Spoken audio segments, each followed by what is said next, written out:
in tutto il Veneto i banditi che ieri a Noventa Vicentina hanno travolto e ucciso una cinquantenne che aveva cercato di resistere al furto dell'auto, il paese sotto shock. C'è ancora paura per quanto accaduto, le parole dell'imprenditore che ha dato il via all'inchiesta 'Ndrangheta con la sua denuncia, l'appello che si trova in difficoltà, meglio fallire che finire in certe mani. Arriva un esposto in procura da parte della famiglia della 34enne di Annone, morta 4 ore dopo il parto all'ospedale di Oderzo. Sesta vittima della strada in 3 giorni nel Padovano, sulla Monselice Mare, tir si rovescia su un'auto 48enne, muore schiacciato tra le lamiere. Incendio stamattina nella sede della Croce Rossa di Padova, esplode un'ambulanza, un volontario è rimasto ustionato, il boato causato dalle bombole di ossigeno. La politica economica della Cina nei confronti dei porti europei fa discutere, preoccupa anche in Veneto, il presidente della regione Zaia dice no a nuove forme di colonizzazione. Importante riconoscimento da parte della città di Treviso al gruppo Media Nord-Est, alla famiglia Yannakopoulos che sabato riceverà i Toti d'Oro. Telespettatori di Antena 3, buongiorno, bentrovati. La prima edizione dei nostri telegiornali è subito la cronaca da Noventa Vicentina, con un paese ancora sotto shock. Evidentemente dopo il terribile fatto di ieri, i banditi che hanno travolto e ucciso una cinquantenne che cercava di resistere al furto dell'auto dove si trovava insieme alla nipote, che si era fermata per fare bancomat a un postamat, una caccia ai banditi in tutto il Veneto. Si trova per noi a Noventa Vicentina il nostro Guido Barbato. Gli ultimi aggiornamenti, allora Guido, a te. Buongiorno a tutti da Noventa Vicentina. Proseguono le ricerche di questi fuggitivi dalla scena del delitto, dobbiamo chiamarlo così, avvenuto ieri verso le 13 in pieno centro di Noventa Vicentina. Parecchie le telecamere pubbliche e private che potrebbero avere ripreso sia quanto successo in largo Rezzonico, questa piccola piazza che si trova alle spalle del municipio di Noventa e vicino anche alla chiesa, oppure che avrebbero potuto registrare la targa della vettura dei fuggitivi, appunto come detto una Fiat Panda, una rapina finita male con la morte violenta, efferata e assurda di questa signora che appunto è caduta poi dalla Mercedes, obiettivo della rapina dei rapinatori, forse obiettivo della rapina anche i contanti che viaggiavano in quell'auto prelevati in precedenza dalla parente della vittima. Quindi la Mercedes è stata poi abbandonata a pochi metri, un centinaio, dal luogo dove è avvenuta la morte della donna. L'auto si deve essere intraversata nel tentativo di superare il traffico dell'ora di punta e una strettoia che si trova in centro a Noventa di fronte alla caserma della Guardia di Finanza e a un supermercato, e i rapinatori quindi l'hanno abbandonata sul posto, una Mercedes Coupé del valore di diverse decine di migliaia di euro. Le persone di Noventa Vicentina sono sconvolte perché la cittadina è notoriamente un luogo piuttosto tranquillo qui nella Riviera Berica. Più di qualcuno però chiede misure forti nei confronti degli autori di questa rapina finita male.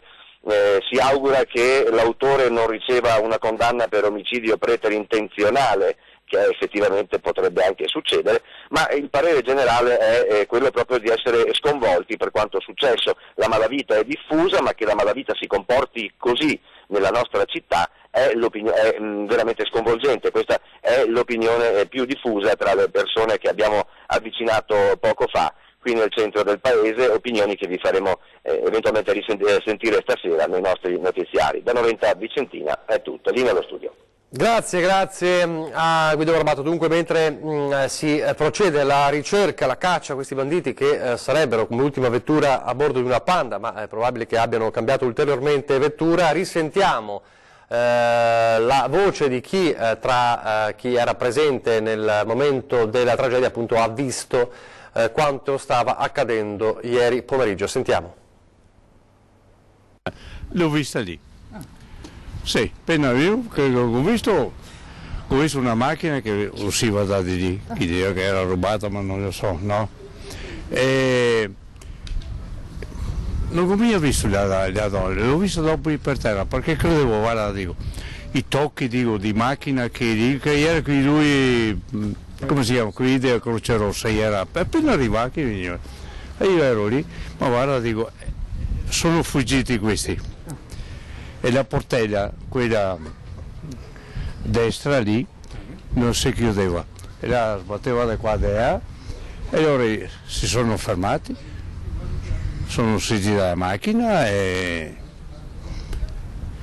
hanno, sì, un'altra macchina aspettava, era una 600 mi sembrava, ma vista dall'istante e niente via, vengo qua, dico guarda, dico, che sia dei tocchi per terra.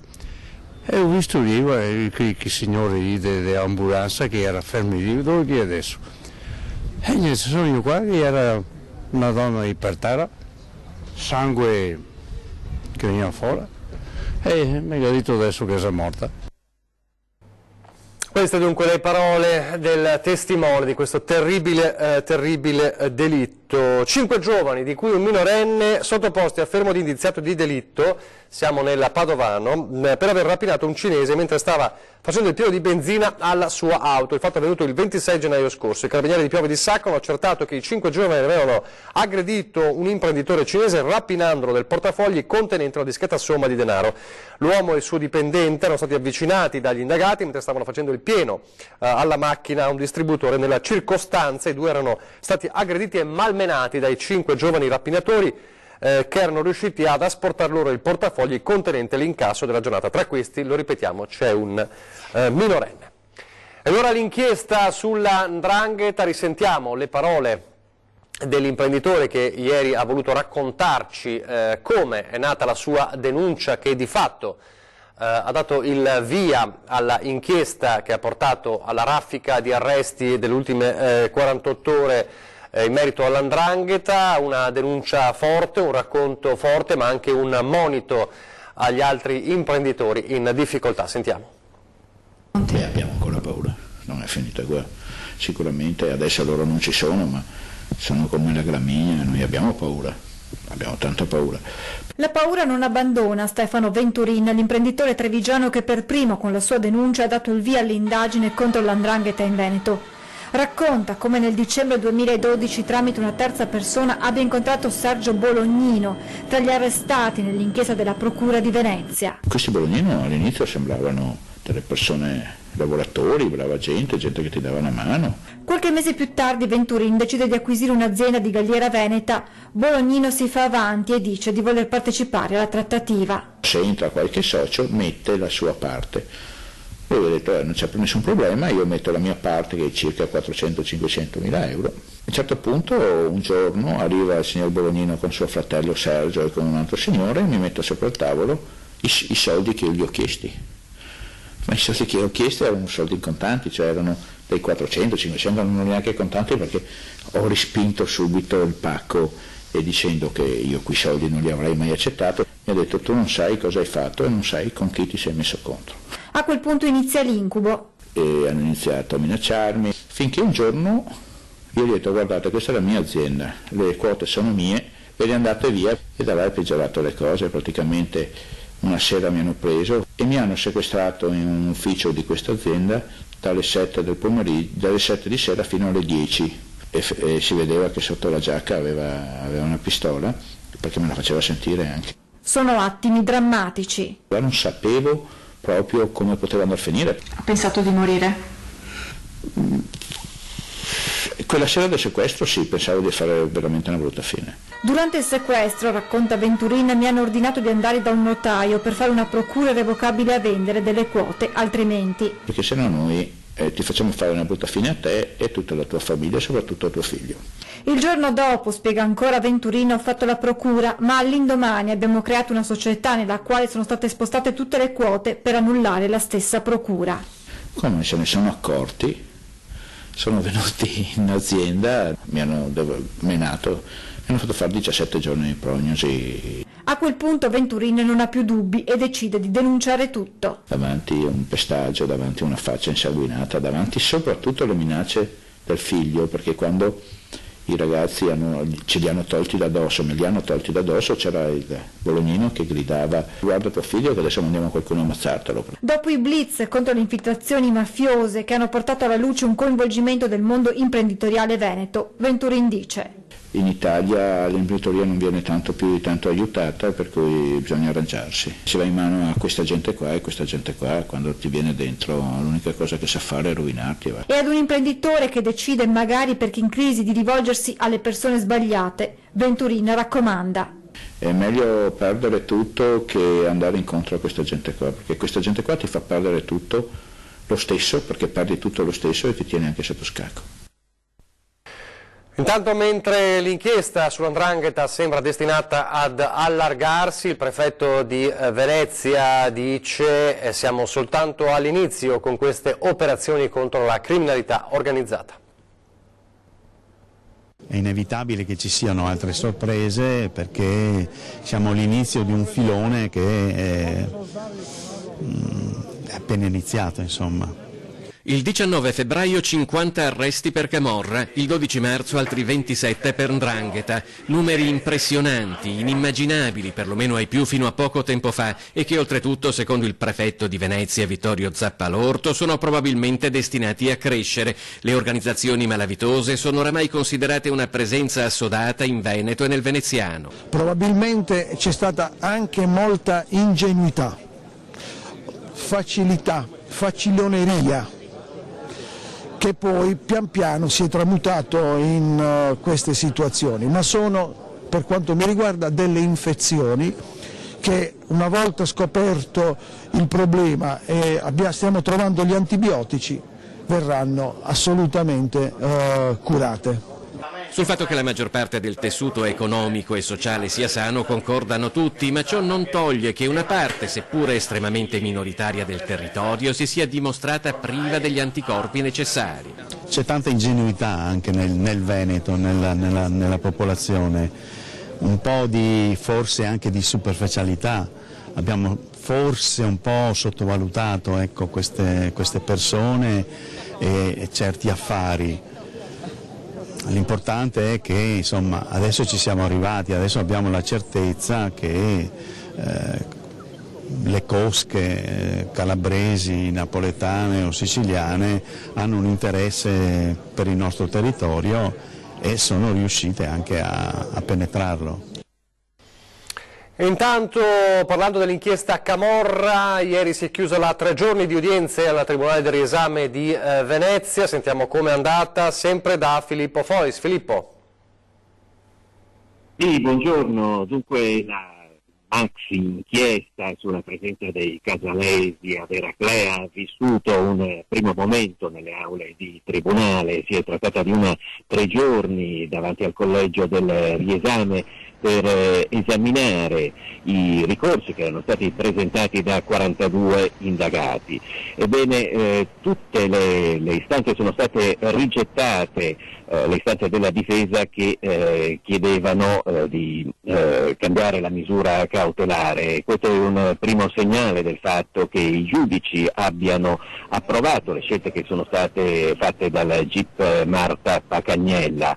Ne sono state presentate, come detto, 42 istanze, c'era anche quella del sindaco di Eraclea Mirko Mestre, e si è discusso ieri anche per quello che riguarda il vaglio della posizione di Adriano Donadio, il figlio del boss Luciano Donadio, che è stato definito un personaggio modesto, che non era presente nei momenti clou dell'inchiesta, anche per quello che riguarda gli atti di violenza contro chi si ribellava, sono stati definiti dal suo avvocato difensore come atti di prepotenza, anche nel suo caso però sono state confermate le misure cautelari. Ricordiamo che dal carcere è uscita solamente una persona, si tratta del consulente del lavoro Bruno Di Corrado. In questo caso però non si tratta di un giudizio di merito, perché la scarcerazione è avvenuta per un errore nella notifica di un atto che ha annullato l'efficacia dell'ordinanza. Per ora da Venezia è tutto, vi restituisco la linea. Grazie a Filippo Fois. Adesso il caso della morte a Oderzo della giovane mamma poche ore dopo la nascita del suo secondogenito, con la famiglia che ha deciso di presentare un esposto in procura perché chiede di conoscere a fondo ciò che è accaduto alla giovane mamma. La famiglia ha deciso di presentare denuncia alla Procura della Repubblica. L'azienda sanitaria ha disposto un esame diagnostico interno in attesa di capire se l'autorità giudiziaria aprirà un'inchiesta e disporrà un'autopsia. Non ha ancora una spiegazione la morte martedì notte all'ospedale di Oderzo della 34enne Francesca Schirinzi, giovane mamma della provincia di Lecce, residente ad Annone Veneto nel Veneziano con il marito Antonio Giordano, militare del Simic di Motta di Livenza, dopo aver messo alla luce il secondo figlio. Francesca, ricoverata un paio di giorni prima per la pressione piuttosto alta, è stata colpita da un arresto cardiaco, quindi è partita un'emorragia. In sala operatoria altri 2 arresti e il decesso. Non è possibile morire di parto nel XXI secolo, è stato il commento della sorella di Francesca, Mina, arrivata nella Marca da pochi giorni. Mia sorella è sempre stata bene, una gravidanza normale, si è sempre sottoposta a tutti i controlli necessari. Mio cognato Antonio è distrutto, siamo tutti disperati, nessuno ci può ridare Francesca. La primogenita era nata a Oderzo, per il secondo figlio la ragazza aveva scelto di nuovo quell'ospedale, ospedale che si è messo a disposizione della famiglia per fornire uno psicologo. Abbiamo offerto il nostro supporto psicologico, stiamo appunto adesso vedendo di dare del personale qualificato che lo possa aiutare in questo momento così tragico. È un momento difficile per la famiglia, difficile se posso dire anche per gli operatori che sono in qualche maniera anche loro fortemente provati e anche loro avranno bisogno di avere un supporto adeguato per superare un momento così critico. Il piccolo, nato del peso di 2,8 kg, doveva chiamarsi semplicemente Marco, ma il papà ha voluto aggiungere un secondo nome, Francesco, in memoria della mamma che non conoscerà. Il piccolo, accudito dal nido, sta bene. È nato vivo, vitale, e le notizie che ho dal nido mi dicono che il bambino non ha nessun problema, non ha avuto nessuna sequela, proprio perché, come dicevo prima, sia il parto che la fase espulsiva, insomma preparto, sono stati assolutamente regolari. Sarà ora la procura a dover decidere se e come procedere, poi la salma verrà restituita alla famiglia per le celebrazioni dei funerali nel paesino d'origine della giovane Castrignano del Capo. 6 vittime in 3 giorni sulle strade padovane, l'ultima ieri sera. Un'ecatombe lungo le strade della provincia di Padova. Da inizio settimana il bilancio delle vittime sale a quota 6. Nella tarda serata di mercoledì si è registrato il 6° incidente mortale in 3 giorni. L'ennesimo scontro è avvenuto lungo la strada regionale Monselice Mare nel comune di Este, all'altezza dell'uscita per il centro della città. Ancora una volta la scena che si è presentata ai soccorritori è stata straziante. L'incidente infatti ha coinvolto un mezzo pesante e 2 automobili. Dalle prime ricostruzioni un tir carico di tubi di carta avrebbe effettuato una brusca sterzata per evitare un primo veicolo con cui si sarebbe leggermente tamponato, causando il ferimento della persona alla guida. Perdendo aderenza avrebbe poi rovesciato il pesantissimo rimorchio, finito sulla seconda auto che è rimasta letteralmente schiacciata. Lunghissime le operazioni di soccorso, terminate solo in tarda serata. La carcassa della piccola utilitaria è rimasta sepolta per ore sotto il cassone. Deceduto il 48enne alla guida, un uomo di Saletto di Borgo Veneto. Paralizzato il traffico in tutto il tratto della Monselice Mare che va dall'ospedale di Schiavonia fino allo svincolo per l'ingresso a Este. La paura a Padova per l'esplosione di un'ambulanza, la vediamo subito dopo la pubblicità.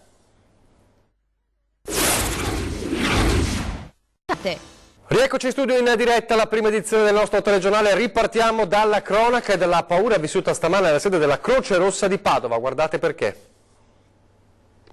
Un boato enorme e la lunga colonna di fumo che si è alzata sopra la zona est di Padova. Attimi di paura nella sede della Croce Rossa, un'ambulanza è esplosa, la fiammata potente ha liquefatto la pensilina del parcheggio. L'incidente è avvenuto durante il cambio turno, mentre i volontari stavano controllando delle bombole di ossigeno. Stamane al momento del cambio del turno, mentre l'equipaggio montante stava facendo i soliti controlli sulle dotazioni dell'ambulanza, il controllo su un'apertura di una bombola d'ossigeno ha prodotto inspiegabilmente anche agli occhi degli stessi vigili del fuoco una fiammata. Il personale si è immediatamente allontanato, ha chiamato i vigili del fuoco, ma ovviamente la macchina si è completamente incendiata. sono esplose le bombole di ossigeno che erano contenute nell'ambulanza e hanno prodotto il danno che peraltro è visibile alle mie spalle. Uno dei 3 volontari presenti al momento dell'esplosione è rimasto ferito, ha riportato delle ustioni ed è stato subito soccorso dai colleghi dei medici del 118. Ingenti invece i danni alla struttura, una prima stima parla di almeno 200.000 euro. Solo l'ambulanza andata distrutta costa 80.000 euro. Tutto attorno i segni dello scoppio, le pareti nere e una finestra degli uffici completamente divelta. Sul posto sono intervenuti i vigili del fuoco che hanno spento il rogo visibile fino dalla stanga. A 8 anni dalla tragedia arriva la condanna per l'imprenditore croato che alla guida del suo potente motoscafo travolse e uccise una coppia padovana in barca a vela. 16 agosto 2011, Francesco Salpietro, medico padovano, e la moglie Marinelda Patella sono a bordo della loro barca a vela nelle acque della Croazia in vacanza. Tutto accade in un attimo. A travolgerli arriva un potente motoscafo, 900 cavalli, guidato dall'imprenditore croato Tomislav Orvatincic. Per i coniugi non c'è niente da fare. Muoiono nello schianto violentissimo. Inizia un lungo processo. Nel primo grado di giudizio l'imprenditore viene condannato tra le polemiche a 20 mesi. Nel 2017 viene dichiarato inammissibile l'appello. A quel punto interviene la giustizia croata che decide di riaprire il processo. Mercoledì la sentenza: condanna in primo grado a 4 anni e 10 mesi di carcere e per Orvatincic il divieto di mettersi alla guida di veicoli a motore per 5 anni. Caduta la principale difesa dell'imputato, che ha sempre sostenuto di avere avuto in quel momento una temporanea perdita di coscienza. Grande la commozione suscitata in Veneto dalla notizia, un primo passo per la famiglia Salpietro, consapevole che ancora non è finita. È probabile infatti il processo d'appello. Ancora la cronaca giudiziaria, ma torniamo in Italia e nel Trevigiano con il maestro di scacchi trevigiano, appunto accusato di aver abusato sessualmente di uno dei suoi allievi all'epoca dei fatti, minorenne. È stato condannato a 6 anni e 6 mesi di reclusione con interdizione perpetua da attività che coinvolgono minori, pubblici uffici, professioni o arte, e per i prossimi 5 anni gli è stato imposto come misura di sicurezza il divieto di frequentare o di fare lavori a contatto con i minori. Protagonista è il maestro di scacchi di Castelfranco, ritenuto colpevole dal Tribunale di Venezia di atti sessuali nei confronti di un allievo minorenne all'epoca dei fatti, oltre alla detenzione di materiale pedopornografico. La storia era venuta alla luce quando nell'estate del 2016 la mamma del ragazzino aveva trovato in una chiavetta USB dei filmati a contenuto erotico che il giovane aveva ricevuto dal maestro sessantenne. Dalla perquisizione in casa dell'accusato erano saltati fuori poi un video con protagonisti il maestro, l'allievo e un altro minorenne in chiari atteggiamenti hard, oltre ad altro materiale pedopornografico. L'uomo si è sempre proclamato innocente, giustificando quelle immagini come una goliardata, mentre nei giorni successivi all'avvio dell'indagine molti genitori dei suoi alunni avevano scritto una lettera aperta a suo sostegno. Facile ipotizzare che dopo il pronunciamento dei giudici il condannato ricorrerà in appello. Autonomia adesso fanno discutere le ultime dichiarazioni di questa mattina del capo del Movimento 5 Stelle, nonché vice premier Luigi Di Maio, che a Matera ha detto il Movimento 5 Stelle sarà in questo governo il garante della coesione nazionale. Si devono rispettare i referendum che hanno portato avanti i cittadini delle regioni che chiedono autonomia, ma non a discapito di altre parti d'Italia o della coesione nazionale. È per questo, ha detto Di Maio, che tutto il processo deve essere fatto in maniera seria, ma ha sottolineato: ricordiamoci che la prima area d'Italia che ha bisogno di più lavoro, sviluppo e imprese è proprio il Sud. Inevitabilmente farà discutere questa presa di posizione del vice premier Di Maio, intanto fa discutere anche la questione dell'accordo Italia-Cina, ma anche gli interessi dei cinesi sui porti italiani, con il governatore del Veneto che dice no a nuove forme di colonizzazione.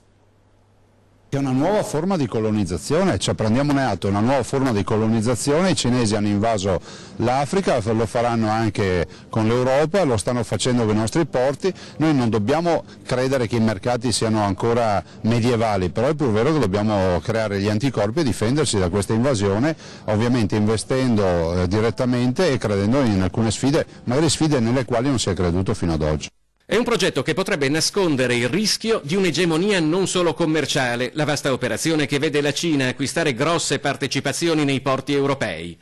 Un conto sono gli accordi commerciali, spiega il presidente dell'autorità portuale di Venezia Musolino, e Venezia ha siglato un memorandum d'intesa per potenziare i traffici con il porto del Pireo, controllato dal colosso pubblico cinese COSCO. Altro invece è la penetrazione cinese nel sistema portuale, che chiama in causa il governo nazionale. C'è il rischio di perdere di vista alcuni aspetti importanti rispetto alla gestione strategica delle nostre infrastrutture, ma io direi che questo è un paese forte, articolato, che ha molti corpi intermedi, che ha molti soggetti, ha un'industria molto forte, quindi saremo e siamo sicuramente in grado di gestire la questione tutelando l'interesse nazionale, particolarmente magari inseriti in un contesto europeo. E perché ci sia una nuova politica economica nazionale che metta al centro i porti e il presidente Zaia. A me sembra che la sfida della portualità sia una grande sfida, che è quella dell'intermodalità, che è quella ovviamente di una mobilità delle merci in territori come i nostri che non possono prescindere dalla portualità. Avere i porti in mano a stranieri vuol dire avere l'economia in mano a stranieri. In chiusura parliamo un po' di noi, parliamo del gruppo Media Nord-Est che riceverà per mano dell'amministratore unico Filippo Yiannakopoulos sabato un importante e prestigioso riconoscimento da parte della città di Treviso. Per l'importante presenza nel territorio e per la capacità di raccontare la città, vivendo la sua trasformazione a fianco dei trevigiani e documentandone l'evoluzione con serietà, professionalità e impegno. Con questa motivazione lo scorso dicembre il sindaco di Treviso Mario Conte consegnò all'amministratore unico del gruppo Media Nord-Est Filippo Yiannakopoulos un premio per festeggiare il traguardo dei 40 anni di Antenna 3. E sabato mattina alle 11 nella splendida cornice dell'auditorium di Santa Caterina la famiglia Yiannakopoulos riceverà un riconoscimento ancor più significativo, il Totila d'Oro, la più importante tra le civiche benemerenze previste dallo Statuto del Comune di Treviso, che viene assegnata dal sindaco a personaggi, enti, società ed istituzioni che con la loro attività e con la loro opera illustrino ed onorino la città di Treviso. E in questo senso si è voluto riconoscere e premiare lo sforzo di raccontare la quotidianità della città e del territorio, sforzo che l'amministratore unico di Media Nord-Est, che comprende anche Rete Veneta, Tele Nord-Est e Tele 4 Trieste, si era detto determinato nella cerimonia di dicembre a portare avanti. L'impegno che mi prendo io dal punto di vista editoriale di dire che per i prossimi 100 anni Antenna 3 sarà a servizio della cosa più importante che abbiamo, cioè il cittadino. Il Totila d'Oro coronerà i festeggiamenti per i 40 anni di Antenna 3, storica televisione trevigiana. Sul palco di Santa Caterina sabato saliranno poi anche la famiglia Francescato, che per Casugana ha regalato e regala ancora alla città di Treviso e all'Italia del rugby, campioni di sport e di vita. E infine Don Canuto Toso, fondatore dell'associazione Trevisani nel Mondo, che da sempre è impegnato nella tutela dei diritti degli emigrati trevigiani. Siamo in chiusura, ore 13 fra pochissimo per parlare di politica, poi 20:10 questa sera parleremo invece dei matrimoni in crisi e lo faremo con l'avvocato della Sacra Rota, Michela Bellon. Adesso le previsioni del tempo, grazie per averci seguito. Arrivederci.